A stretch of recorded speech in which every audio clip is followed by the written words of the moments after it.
destruirlos con armas antitanque. Esa decisión supondría la derrota final de las fuerzas alemanas. La introducción de los tanques en la Primera Guerra Mundial supuso principalmente un gran valor moral y psicológico para los británicos en particular. Estos creían que habían desarrollado un arma que los alemanes no tenían y que nunca consiguieron tener en cantidades suficientes. Los británicos jugaban mucho con ese factor. El tanque se convirtió en la pieza central de gran parte de la propaganda británica durante la guerra. En las primeras películas bélicas, particularmente en la Batalla del Somme y su sucesora, la Batalla de Ancre, que tenía como subtítulo "Y el avance de los tanques", era una manera de representar el esfuerzo de guerra británico como algo sofisticado, moderno y especial. Pero más allá de todo eso, el impacto de los tanques en el campo de batalla durante la guerra fue muy limitado. Los tanques no eran muy fiables mecánicamente, y así fue durante todo el conflicto. Una vez entraban en combate, quedaban muy pocos tras 2 o 3 días desde el inicio de la batalla, y eso seguiría siendo así hasta el final de la guerra. Los británicos iniciaron la batalla de Amiens el 8 de agosto de 1918 con más de 300 tanques, y 3 días más tarde solo quedaba un puñado de ellos. El tanque tuvo muy poco impacto en la Primera Guerra Mundial debido a su primitivo diseño, aunque, como se comprobó después en la Segunda Guerra Mundial, alteraría para siempre la propia naturaleza de la guerra, que determina la interacción de la potencia de fuego y la movilidad. En 1914, la potencia de fuego se medía principalmente en términos de armas de artillería. Los rifles rápidos y las ametralladoras estaban a la orden del día, y por eso existían escasas posibilidades de que los soldados atacaran avanzando en tierra de nadie en seguridad. El tanque solucionó ese desequilibrio de la potencia sobre movilidad. Permitió que las tropas atacantes progresaran en esa tierra de nadie, protegidos por su blindaje de la artillería y las ametralladoras enemigas, y así consiguió devolver la movilidad a la guerra, como se vio en conflictos armados posteriores. A mediados de 1917, Gran Bretaña dominaba la mayor parte de los frentes. Había que hacer algo, y el alto mando alemán ordenó que los U-boats volvieran a los trayectos marítimos utilizados por los estadounidenses. Sabían que esa decisión provocaría que los estadounidenses se sumaran a la guerra, pero a punto de sufrir una seria hambruna no tenían ninguna otra opción posible. Las tropas estadounidenses llegaron a Francia en 1917 a un ritmo de 150.000 al mes. Alemania se enfrentaba a un enemigo creciente. La presencia de esas nuevas tropas permitió a los británicos intentar una ofensiva en Passchendaele. Se abrió con otra batalla, la tercera de Ypres. Los mineros habían excavado túneles bajo una cadena de colinas en manos alemanas que fueron volados con millones de toneladas de explosivos. La explosión se oyó en Londres, donde temblaron hasta las ventanas.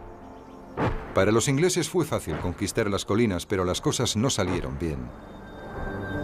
A pesar de que 3.000 armas dispararon 4,5 millones de proyectiles, la batalla no consiguió romper el punto muerto al que se había llegado a causa del tiempo. La lluvia prácticamente continua redujo el campo de batalla a un mar de barro sin fin, produciéndose 247.000 bajas y quedando las tropas exhaustas. En Rusia hubo una revolución. Tras la caída del zar, los nuevos líderes buscaron la paz con Alemania. Eso significó que los alemanes lograron lo que habían querido conseguir en 1914, es decir, una guerra en un solo frente. Llevaron entonces a sus tropas del este al oeste y pudieron conseguir, de esta forma, cierta superioridad numérica para lanzar una gran ofensiva que devolvió la movilidad a la guerra y casi a alcanzar la victoria.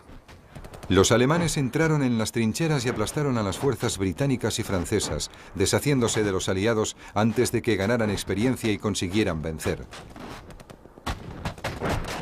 La ofensiva empezó el 21 de marzo de 1918 con un bombardeo de 5 horas de la artillería pesada.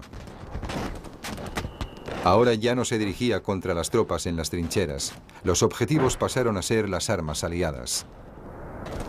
Pequeños grupos de tropas alemanas bien equipadas se movieron rápidamente hacia los puntos débiles de las expuestas líneas aliadas, por lo que los británicos y los franceses estuvieron a punto de ser vencidos. La guerra de trincheras había terminado y los británicos y los franceses se retiraban. Algunas tropas retrocedieron hasta 64 kilómetros antes de que los generales pudieran organizar el contraataque. Reaccionaron rápidamente y utilizaron esas mismas tácticas contra los alemanes.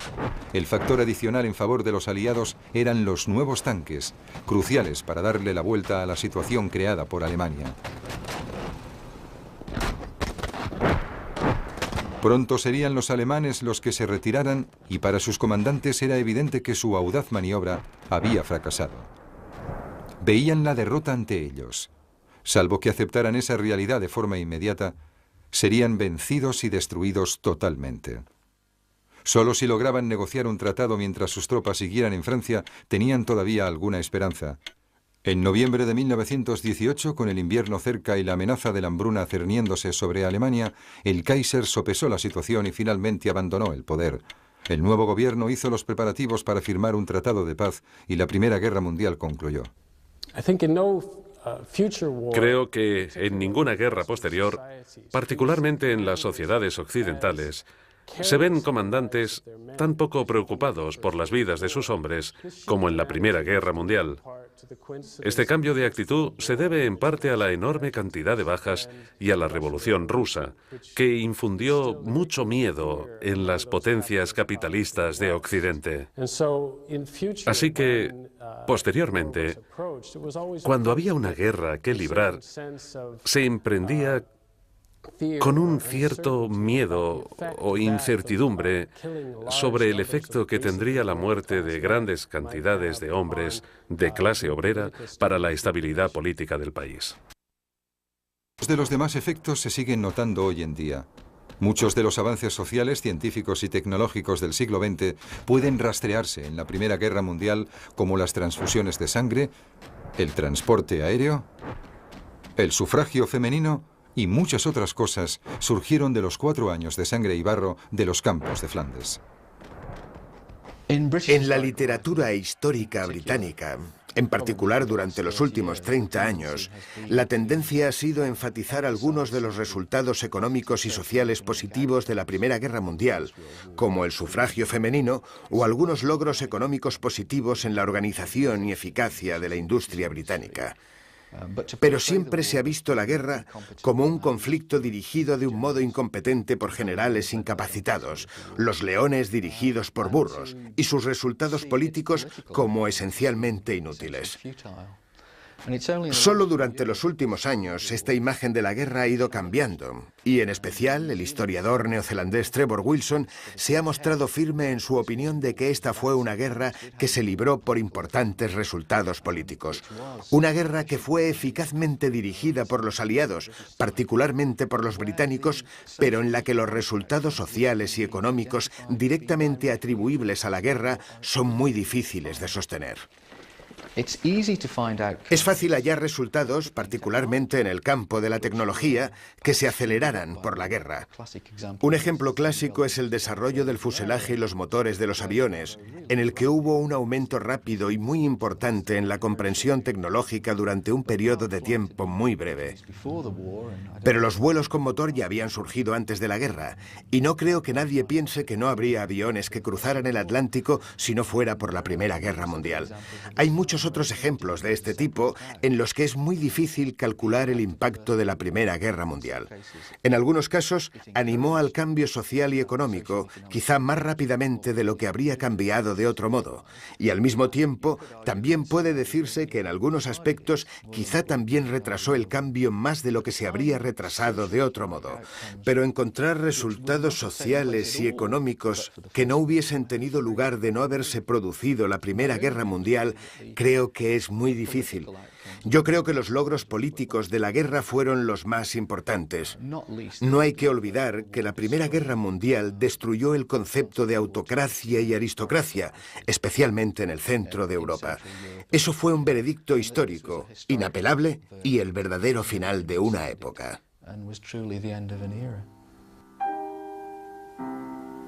En 1939, 2.200.000 personas seguían recibiendo pensiones por las heridas sufridas en la Primera Guerra Mundial. Algunos dicen que fueron los más afortunados.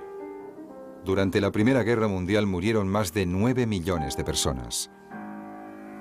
Para ponerlo en un contexto moderno, es como si todos los habitantes de Londres y la mitad de otra ciudad de igual tamaño murieran a lo largo de 4 años.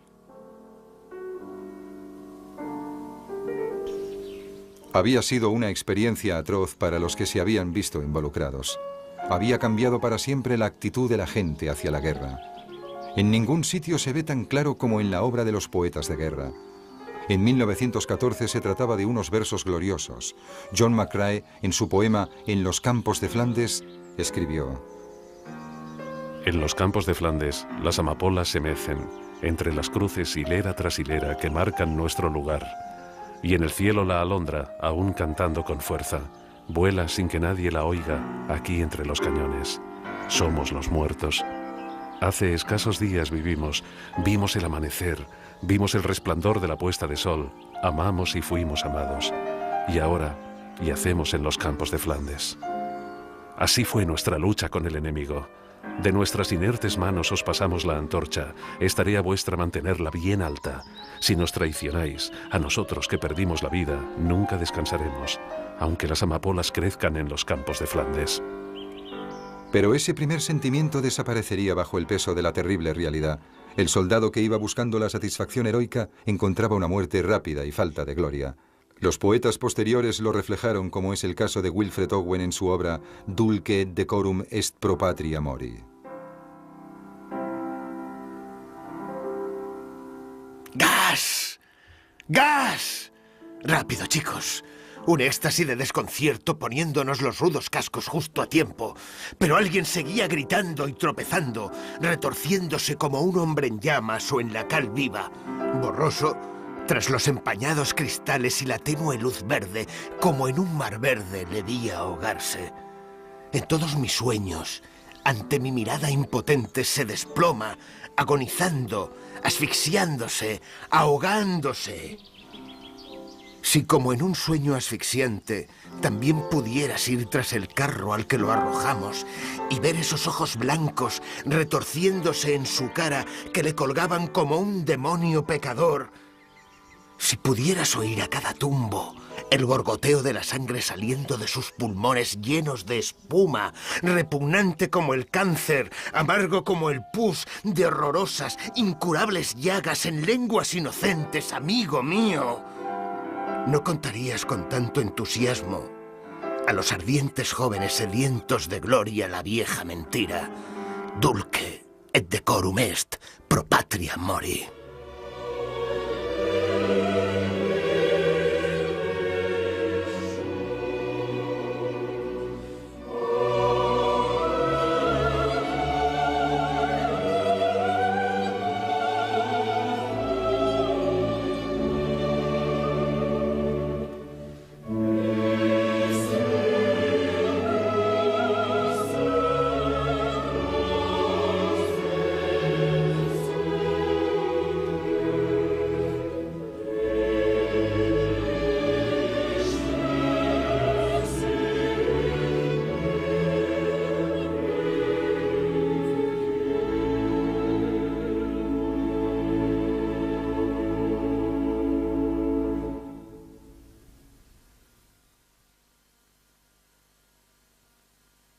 No salieron bien.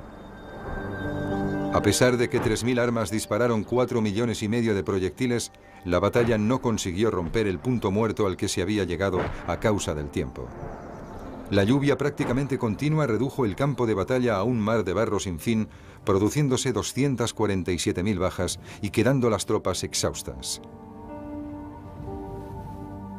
En Rusia hubo una revolución. Tras la caída del zar, los nuevos líderes buscaron la paz con Alemania. Eso significó que los alemanes lograron lo que habían querido conseguir en 1914, es decir, una guerra en un solo frente. Llevaron entonces a sus tropas del este al oeste y pudieron conseguir, de esta forma, cierta superioridad numérica para lanzar una gran ofensiva que devolvió la movilidad a la guerra y casi a alcanzar la victoria.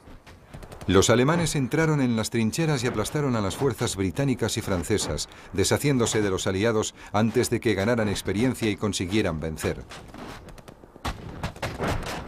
La ofensiva empezó el 21 de marzo de 1918 con un bombardeo de 5 horas de la artillería pesada. Ahora ya no se dirigía contra las tropas en las trincheras. Los objetivos pasaron a ser las armas aliadas. Pequeños grupos de tropas alemanas bien equipadas se movieron rápidamente hacia los puntos débiles de las expuestas líneas aliadas, por lo que los británicos y los franceses estuvieron a punto de ser vencidos. La guerra de trincheras había terminado y los británicos y los franceses se retiraban.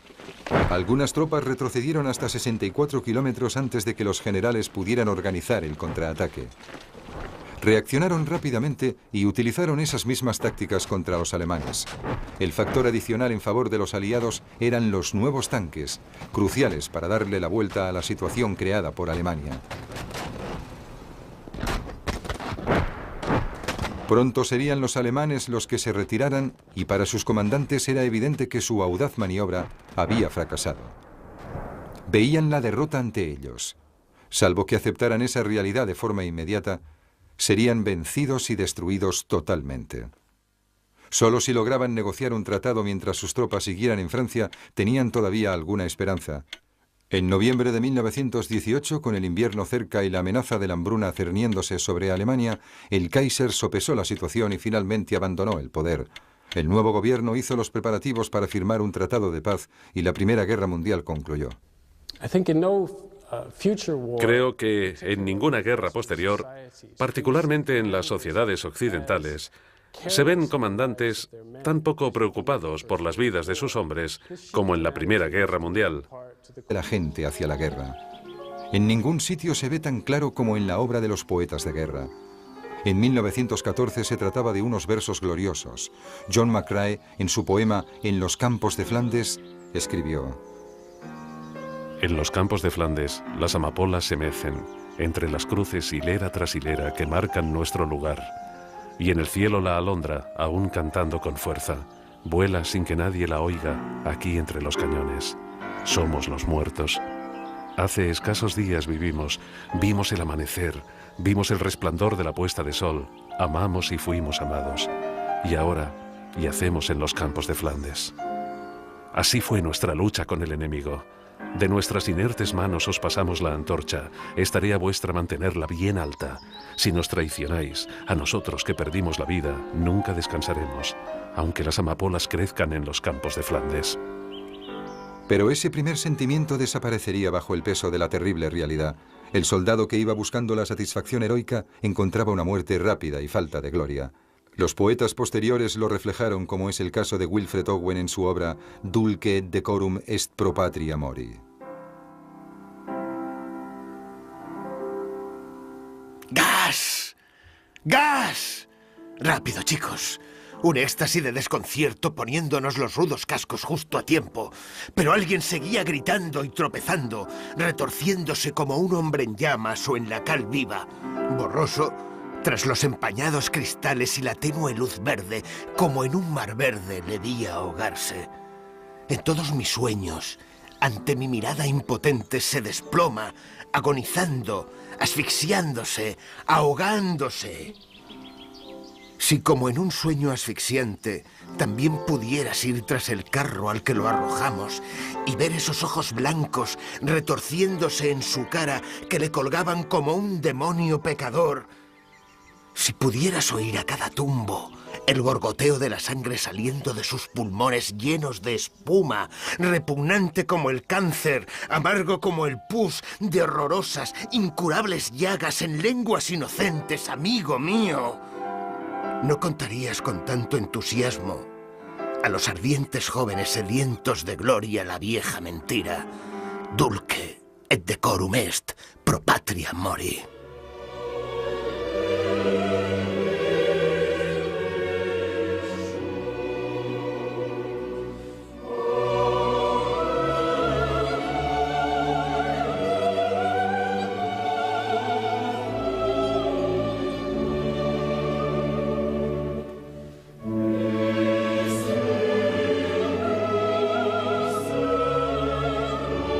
Armados posteriores.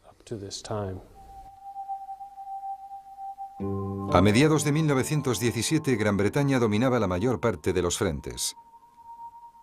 Había que hacer algo, y el alto mando alemán ordenó que los U-boats volvieran a los trayectos marítimos utilizados por los estadounidenses. Sabían que esa decisión provocaría que los estadounidenses se sumaran a la guerra, pero a punto de sufrir una seria hambruna no tenían ninguna otra opción posible. Las tropas estadounidenses llegaron a Francia en 1917 a un ritmo de 150.000 al mes. Alemania se enfrentaba a un enemigo creciente. La presencia de esas nuevas tropas permitió a los británicos intentar una ofensiva en Passchendaele. Se abrió con otra batalla, la tercera de Ypres.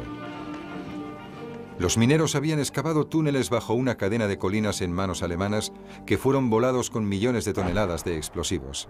La explosión se oyó en Londres, donde temblaron hasta las ventanas.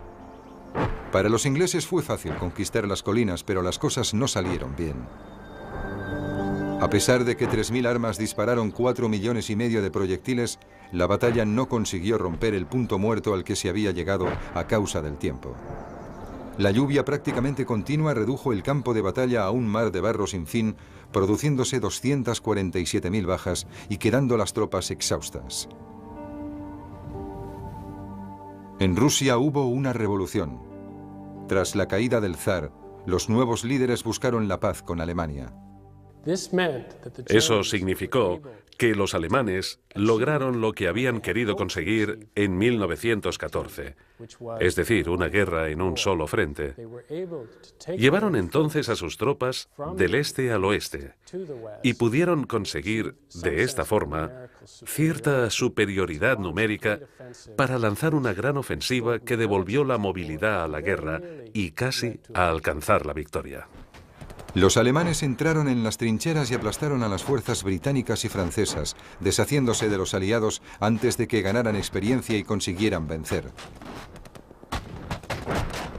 La ofensiva empezó el 21 de marzo de 1918 con un bombardeo de 5 horas de la artillería pesada. Ahora ya no se dirigía contra las tropas en las trincheras. Los objetivos pasaron a ser las armas aliadas. Pequeños grupos de tropas alemanas bien equipadas se movieron rápidamente hacia los puntos débiles de las expuestas líneas aliadas, por lo que los británicos y los franceses estuvieron a punto de ser vencidos. La guerra de trincheras había terminado y los británicos y los franceses se retiraban. Algunas tropas retrocedieron hasta 64 kilómetros antes de que los generales pudieran organizar el contraataque. Reaccionaron rápidamente y utilizaron esas mismas tácticas. Resultados sociales y económicos que no hubiesen tenido lugar de no haberse producido la Primera Guerra Mundial, creo que es muy difícil. Yo creo que los logros políticos de la guerra fueron los más importantes. No hay que olvidar que la Primera Guerra Mundial destruyó el concepto de autocracia y aristocracia, especialmente en el centro de Europa. Eso fue un veredicto histórico, inapelable y el verdadero final de una época.